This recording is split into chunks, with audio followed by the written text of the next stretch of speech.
Endurance Junkie Podcast, episode 118.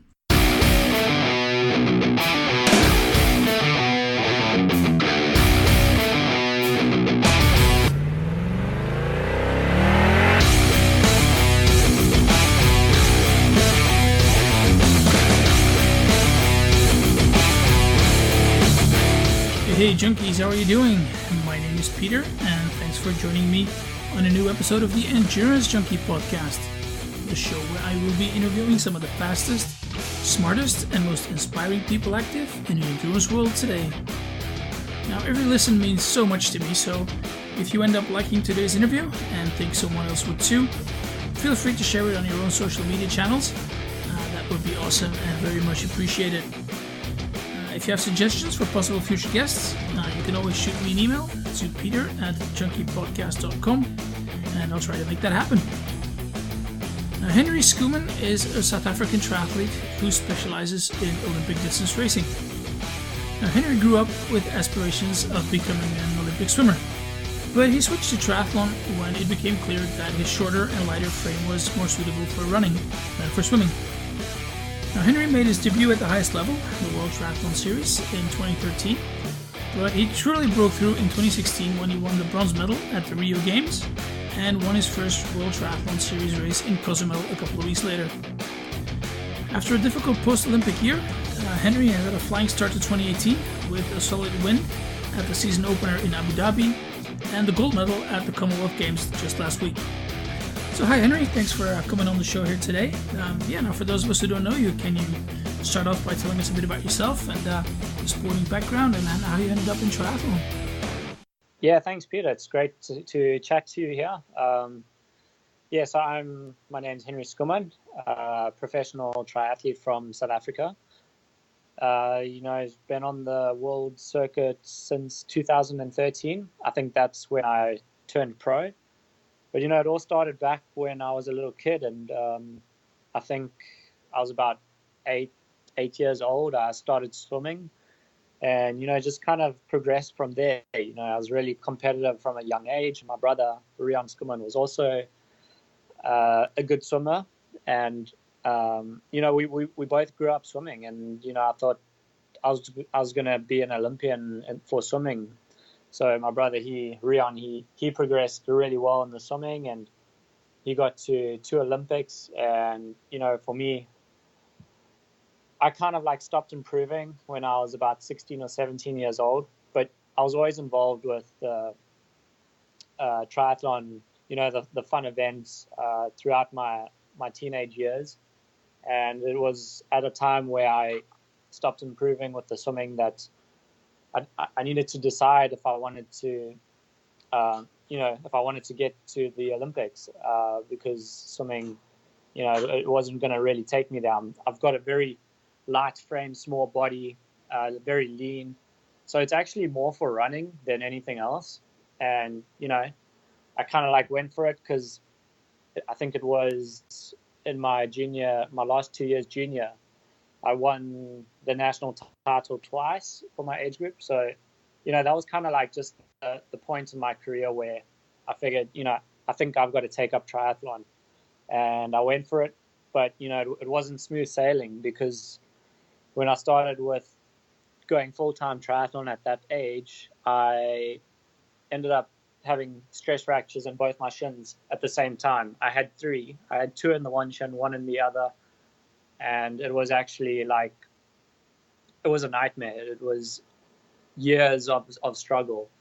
It was about 2.5 years to 3 years where, it was just a continuous vicious cycle of, having one good session and then you booked off for the next week because I'm in pain and something's hurting.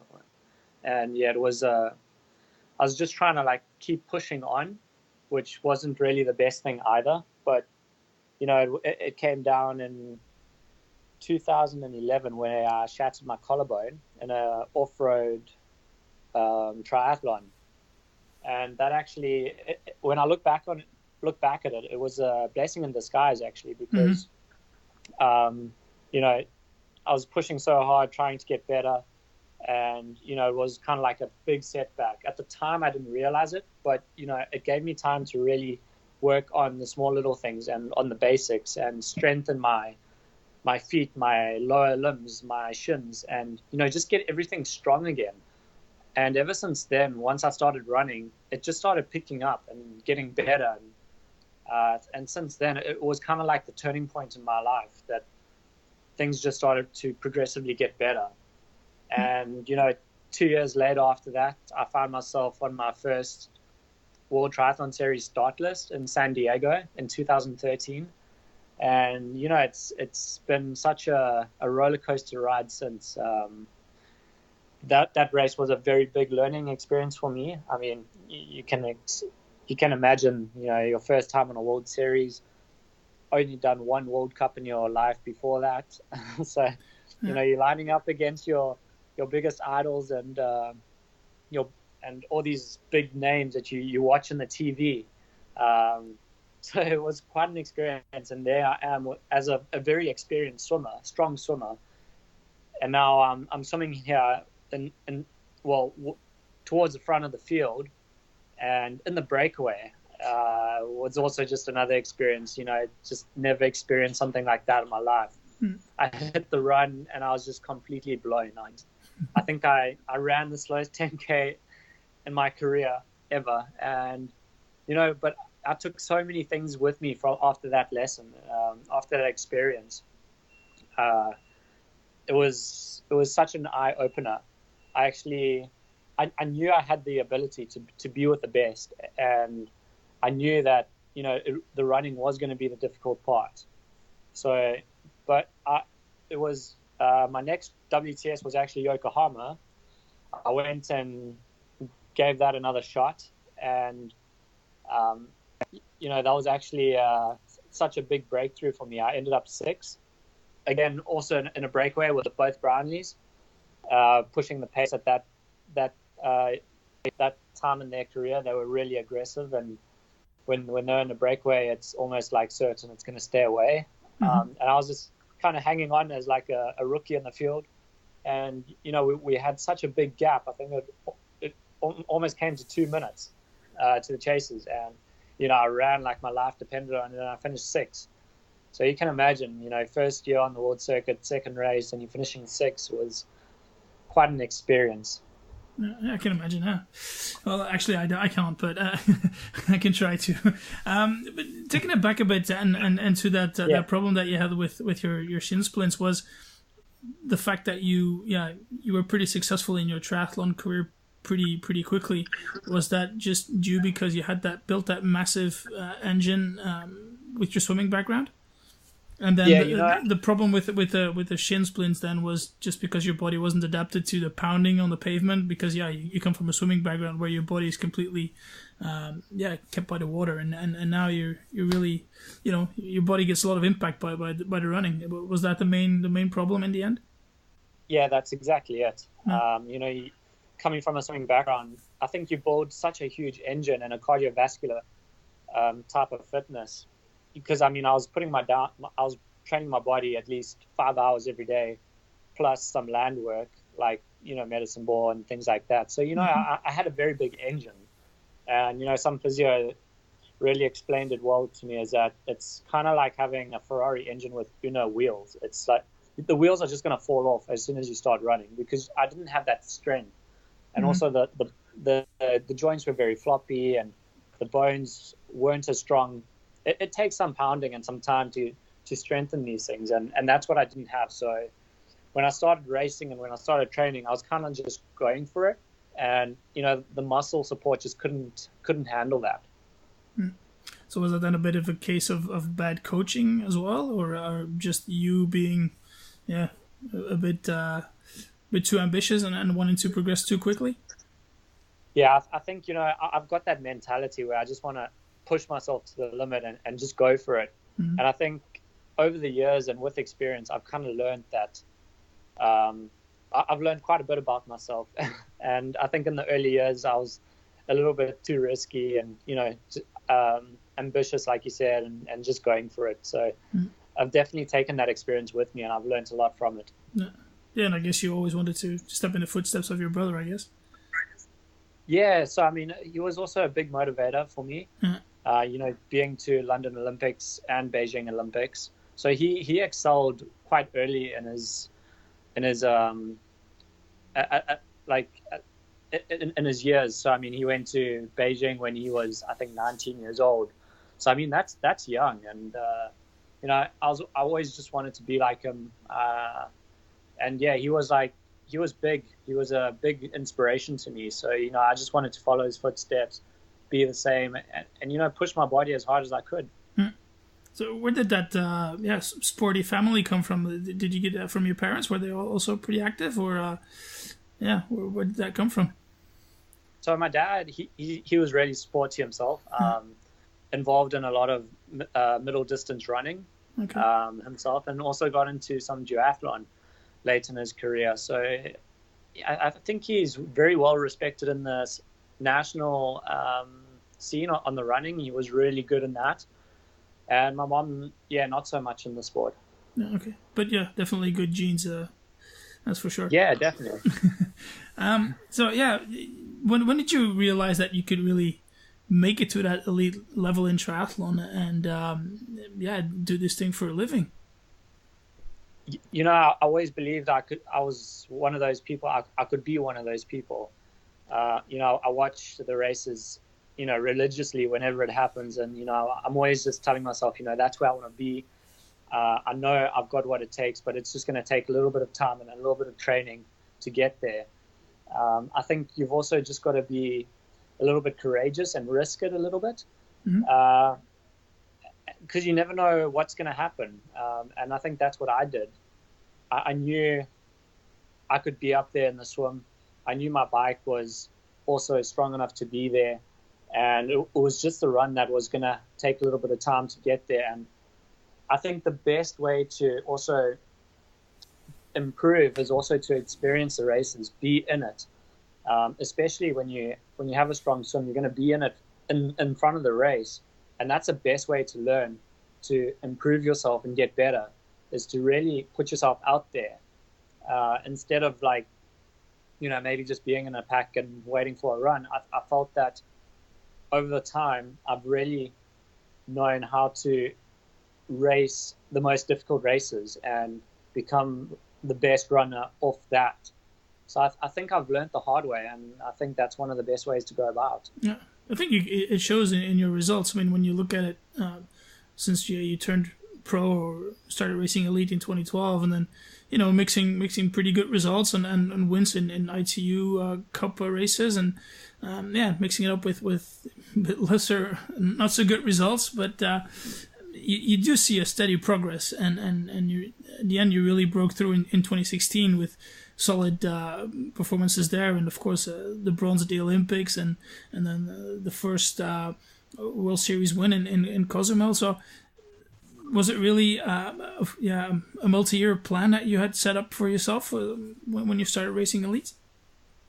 Yeah, it's been quite a roller coaster ride over the last few years on the world circuit. I mean, it's never easy. I think triathlon is like one of those things where anything can happen on the day. Sometimes you need some good luck, and sometimes you hit quite a bit of bad luck. It's more about consistent, and that's one of the hardest things to deal with, I think. But 2013 was it's one of my most memorable years, because I broke through onto the world circuit, and I just kind of knew this is where I want to be, and I knew I could get better. But I went into 2014, and the year was like, I think I tried new things. I tried being overseas for a camp, training with some guys, and it just didn't really work out for me, and I kind of the year ran away with me, and I didn't have the results that I wanted. But at the end of the year, I kind of regrouped, focused when I got back home in Durban, South Africa, and I got some really good couple months training, and I went on to win a World Cup in Tom Yong. And then 2015, that was a lot better year. I started getting the results again, just following my own regime and program. And I think also being based home in Durban, South Africa, is also one of my best things to do. it's just more comfortable for me. I've got my support around me, and it just works that way better for me. And even if I have to travel in and out to some of the races, I think it's better that way. And I got some good results. I had a good ranking at the end of the year, and got my qualification going for Rio Olympics. Because obviously, with 2014 being quite bad, I was quite far back on the rankings going into that. So I was also a little bit concerned and had to bring in some good results. So that was really good towards the Olympic qualification. And then 2016, it started really slow, to be honest. I had a bad knee injury for about a couple months early in the year. I thought it was kind of like the year over. Kind of got into training a little bit too intense, I think, and kind of just overdid it. And I tweaked something in my knee, and then it was an issue for 2 months. And I think I was just trying to get as fit as I could, as strong as I could, and as ready as I could for the Olympics, and just overdoing it slightly. So I definitely learned from that, and I got into some good training again. The year progressively got better and better and better, with a couple of mediocre results, with a bit of bad luck with some sickness and things. And I think I peaked at the right time, which was August, and I had one of my best races ever, breaking through at the Olympics. So that was a very big highlight of my career. Olympic medal, you work your entire life for that moment, just to get there, and to be able to walk away with a medal is just, it's unbelievable. And I couldn't be more proud of myself. Because it was a bit of a rocky preparation there, no? Yes. So yeah, I actually got flu, and I got sick days before the race. So I thought I wasn't actually going to make the start line. And it was a very emotional week for me, because you work for 4 years. Well, it only comes around 4 years, and it was my first Olympics. I really wanted to race for myself and for my country, and just be part of it, and not just be there and be bedridden and not be able to race. And the day before, the fever broke, and that's when the doctor gave me the go ahead, and I could be on the start line the next day and race. So I was super motivated, super excited just to be there and race and be part of the experience. And I think that was one of my key factors, is that with the games, you kind of get carried away with too much tactics going on, too much intimidation. Obviously maybe a little bit more rested than I would have liked, because I couldn't really swim or run or cycle, because I had high fever. But come to the race day, I was a little bit sluggish, but I think with such a tough and demanding course, that may have been one of the good factors that helped me in the race. And so it was a crazy experience, and I've definitely learned a lot from that. And a month later, I go on to win my first WTS Grand Final. So that was a really good month of my career. Yeah. So did you surprise yourself then in Rio, or was a podium something that you thought was possible before even the fever broke, before you got sick? Even 2 years before, when they announced the course, and I knew that there was going to be a tough hill in it, and with the heat as a factor as well, I really knew that this is a course for me. I knew going into the race, this is my one shot. If I'm gonna have a shot to a really good chance to podium, it's going to be in Rio, because lightweight body, I prefer the tougher races because I do a lot better in that. And I just love a race with a heel. I find that I'm a lot stronger than most of the guys on the bike. And tough races are not very fast in the running, so for me, not being the fastest runner is going to be to my advantage. So I love hot races as well. Smaller body, I think you handle the heat better. So all these factors are just pointing in my direction as an advantage. And going into that race, I knew I had a shot to get a top 5 or even a podium was in sight. So, I believed in myself and I knew it was possible. Do you think if you hadn't gotten sick that you might have gotten better? I really think I could have. Yeah. In the run, I didn't feel great in the race at all. I was up there in the swim. On the bike, I was kind of like redlining it most of the way. The last couple of laps going up that hill, I had to really grit my teeth and dig deep. And, I was just really happy I got to the run. And, on the run, I actually didn't start as fast as the brownies because, I was really scared I was going to blow up or the legs were just going to fade away. And, I kind of like started running and getting into my stride. And I found that I was, battling for 4th and 5th. And then I'm like, this is really awesome. I'm at Olympic Games and I'm battling for like 4th and 5th position. And then it was Vincent Louis up front who I think he was not having a good day and he kind of blew off from the brownies. And then, before I knew it, I'm like trying to chase down Vincent Louis and then running into 3rd spot. So you can imagine the kind of excitement that you get. And I think it kind of like takes away the pain and everything. And you kind of like, you're just putting everything down into that run just to get to the finish. I mean, when you're running for Olympic medal, I think things happen and you do things that you don't really do when you're just running for 25th or 30th. I think you really push your body to the ultimate limit. All right, cool. That's an amazing experience. So yeah, of course you got that good form, and then you backed it up with the win in Cozumel. What's 2017 like then? Is that sort of like a decompression year, or do you still try to maintain form and improve? Yeah, so what they say, you generally go on a bit of a post-Olympic down, and I think I had one of those years that I try to experiment with a lot of different races and try to like cram my year up with a lot of racing and a lot of traveling, trying different things. And I think I was kind of like all over the place and not really focusing on what I really want to do. And I think that was my biggest mistake last year. I was doing invitationals. I was doing most of the World Series. I was adding more World Cups into my schedule. I was doing some of the French and Bundesligas. So you can imagine I was just traveling like crazy and racing for the better part of the month all the time. And also with a lot of sickness and bad luck in some of my races.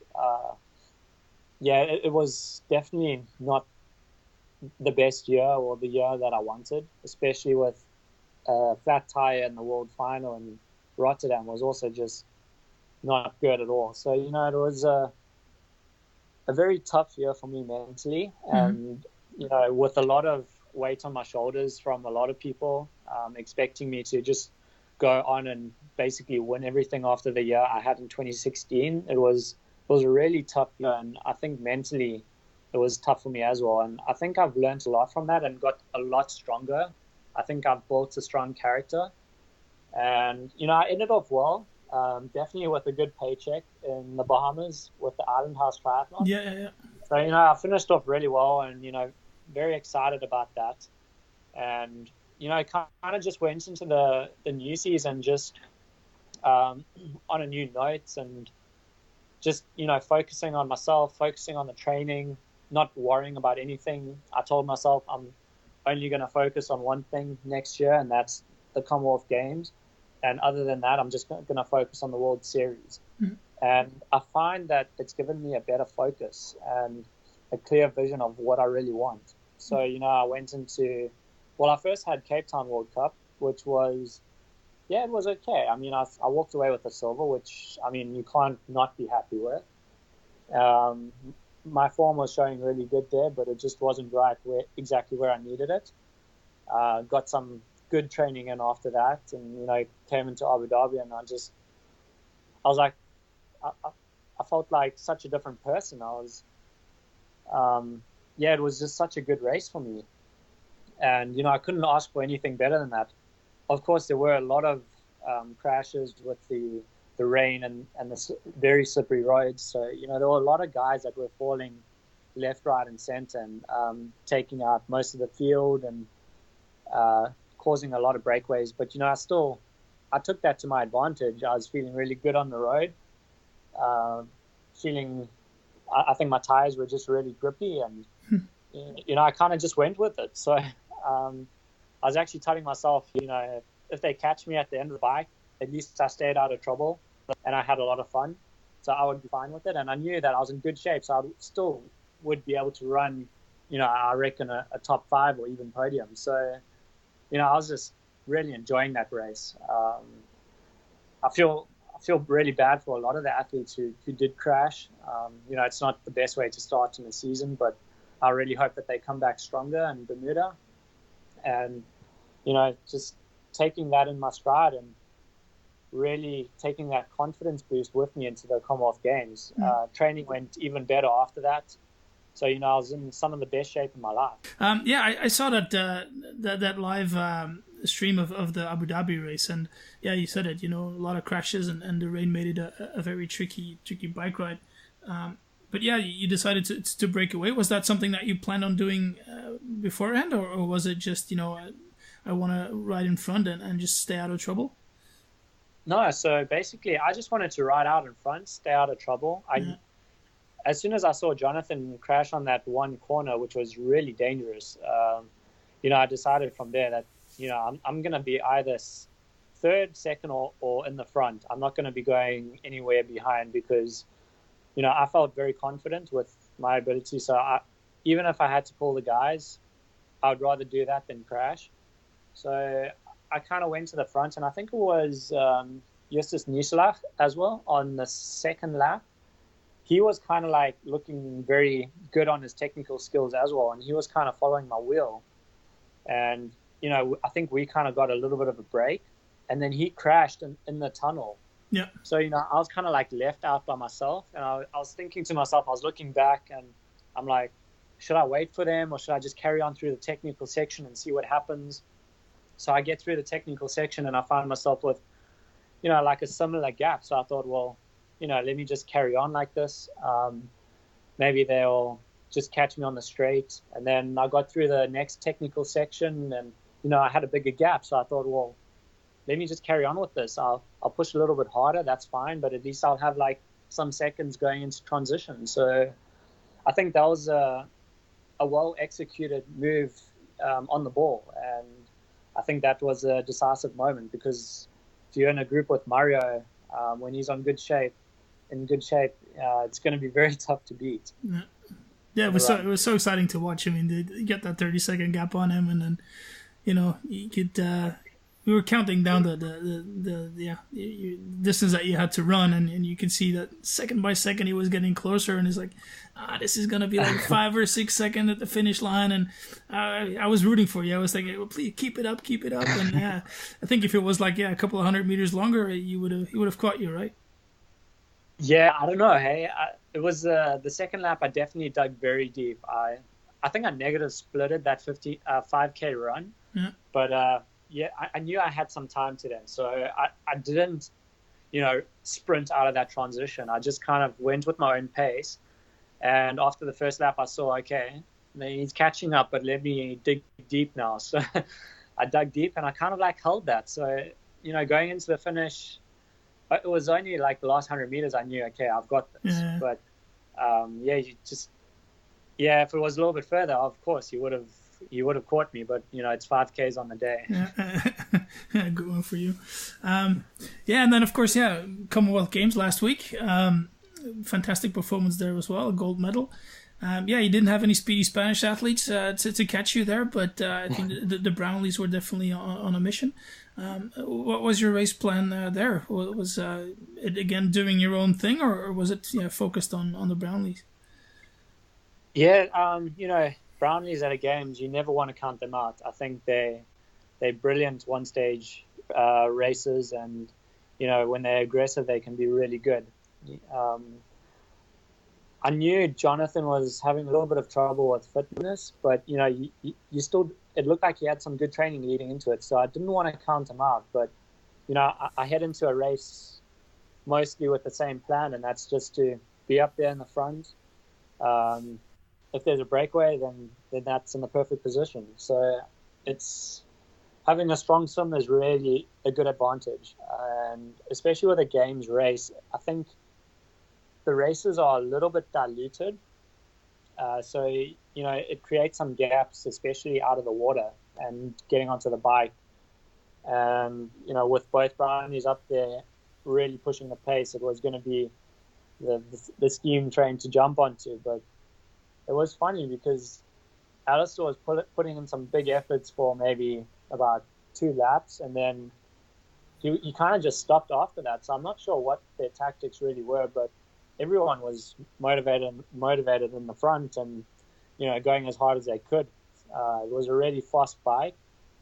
Also, again, raining, but not as slippery this time. So I think everyone kind of stayed upright, which was a good thing. And then on the run, I knew we only had a small gap to the chasers, and you can never count out Richard Murray or Jake Berthwhistle or these guys, Ryan Sissons. So I kind of just went for it on the run, and I made sure that I got a little bit of a gap, so that no one was running on my feet, and just went for it. So it was a really good race. I felt the bike took a lot out of my legs. They felt a little bit wobbly, but I was able to run within, not overexerting myself, which was a really good thing and a good feeling. But I really had to dig deep towards the end to make sure Jake didn't catch me at the end, because he was having a fast run. Yeah. So what's more important to you, that Commonwealth gold medal or that bronze at the Olympics? Yeah, it's a tough one to decide, actually. Olympics is the pinnacle of any sport, so I guess Olympic medal means a lot more to me. But to be a games champion is something different. It's really quite a feat to achieve, and I'm just super proud of both achievements. Especially triathlon, it's very popular within the Commonwealth. I mean, you got the British athletes are there, the Aussies are there. Okay, you're missing a couple of Spanish people and maybe some Russians or stuff like that, but still it's the level at the Commonwealth is about as high as you get in a World Triathlon Series race, right? Yeah, most World Triathlon Series. So I mean, it is a tough field. It's just you're just missing some of those Europeans or the USA athletes, or so it's but still, it's Commonwealth Games is very big in South Africa, and for the country it was quite a massive achievement. Yeah. My congrats, and I hope you enjoy it for the next 4 years. What's next for you now? Ambitions for 2018? Just total World Cup domination? Well, I mean, that's going to be extremely difficult, but you can never write that off. Nothing's impossible. So I'm just taking it one at a time. Obviously, with a very good start in Abu Dhabi and being the world leader after the first race, a very new, different experience. Yeah, everybody's going to be racing off of you now, no? Yeah, exactly. I've got the target on my back. 2 major wins back to back is something I would never. I don't know. It's just unbelievable almost. It's just such a great feeling to have that. And I think Bermuda is also kind of like my type of race. It's going to be a very strength orientated endurance race.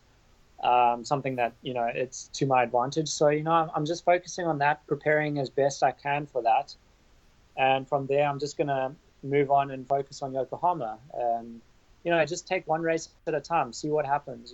My main focus this year is the World Series from now on, and to have the best result that I can, hopefully to be on the podium at the end of the year on the World Triathlon Series ranking is definitely a goal this year. Yeah. Will we see you doing any longer stuff in the near future as well? Yeah, I've always got that in the back of my mind. For now, I'm focusing mainly, it was Commonwealth Games, especially being a sprint distance. And with the Olympics, I think, I'm really working on a very fast run. I think Olympics, it's going to take about a sub 29 to win the race. I think it's going to be that quick. And I don't want to experiment too much with longer distance, but I might throw in 170.3 next year. I'm thinking about it, but it's not certain.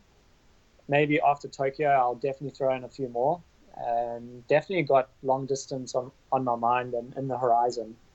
Ironman as well, or is that just too much? Yeah, I think in the end goal, it's not right now. I'm just focusing one thing at a time, and if my body is still healthy, if I'm still motivated, then definitely I'm going to go for it. I think I really enjoy the TT kind of racing, because then you really use your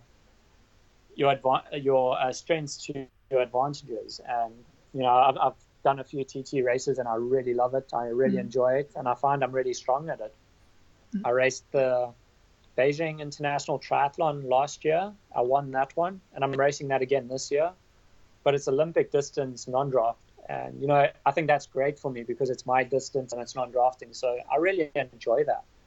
It's just something just slightly different from the normal triathlon where we draft. Yeah, and you see some guys do really well. Of course, you guys like Frodeno and a couple of other ones. Yeah, of course, Gomez is also dominating. He's doing pretty well at 70.3 series. So, I think you guys with the massive engines that you guys got, you can do some real damage on the long distance as well. But as you said, Tokyo 2020 first, and then we'll see. Yeah, so I think once you move on, you kind of like lose that speed. So you got to while you have that speed and intensity in the shorter racing, you got to use it while you can. And when you feel you're slowing up, then you kind of move on. It's all about feeling and when you think it's the right time. All right, perfect. Thanks so much for your time, Henry. Much appreciated. This was really fun. How can people get in touch with you if they want to? So Twitter, my Twitter handle. Do I need to say it for you, or? Oh, I can put the links up. No worries. I mean, So I'm on Twitter. I'm mainly on Instagram. I love posting some pictures, some stories. Just follow my life with, how I travel the world and how I go about with my trainings and how I prepare for races and also the pre-race experience. So I mean, I'm quite active on the Instagram, and then also I've got a Facebook page that I kind of link to my Instagram where my posts go. So you can find me on those three major platforms. Yeah, cool. I'll put those links up on the show notes page, no problem. Feel free to give some love to your sponsors and partners. Yeah, so I'm really grateful for such good relationships and backing from our sponsors. Firstly, Finis International, great swimming equipment, technical equipment, and got Hoob Design wetsuits, Swift Carbon bicycles, and Asics running shoes. Those are some of the guys that are supporting me the most. And, also got Schwalbe tires, Mavic wheels and shoes. I've got Oakley eyewear and helmets. The new Oakley helmets are pretty awesome. That's something new, and it's I raced with it in the Gold Coast. It's really cool helmet, and so really excited about having a good backing and support from them. Really important, and I'll put those links up on the show notes pages as well. Cool. One final question to finish it off. If you could sit on a bench somewhere in the off season in Durban there in a nice park and chat for an hour with anyone from the past or the present, who would it be and why?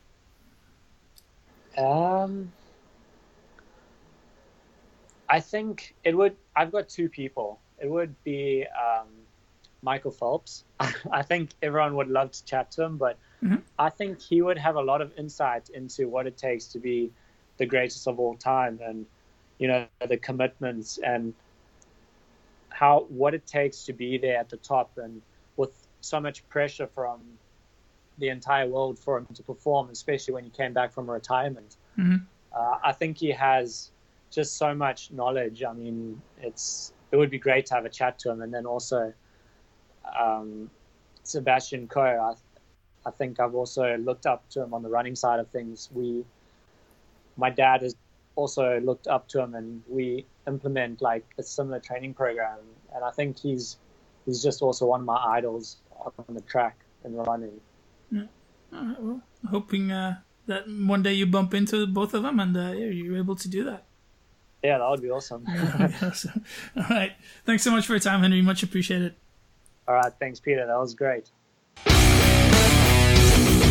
right, Junkies. You've reached the end of yet another episode of the Endurance Junkie podcast. Thanks for listening, and thanks to Henri Schoeman for coming on. And make sure to visit the show notes page on junkiepodcast.com for all the links and resources. Now, if you like these little interviews and don't want to miss any future episodes, just head over to iTunes or Stitcher and simply subscribe to the show. And if you've got a couple of minutes, I would also appreciate a rating and a review there, 5-star preferably, thank you, as that will help spread the word and grow the show. The show is also available on Spotify, so if that's your preferred medium, just search for Endurance Junkie Podcast in the search bar and you will find me, no problem. Alright, thanks again for listening, and I hope you'll join me next time. Cheers.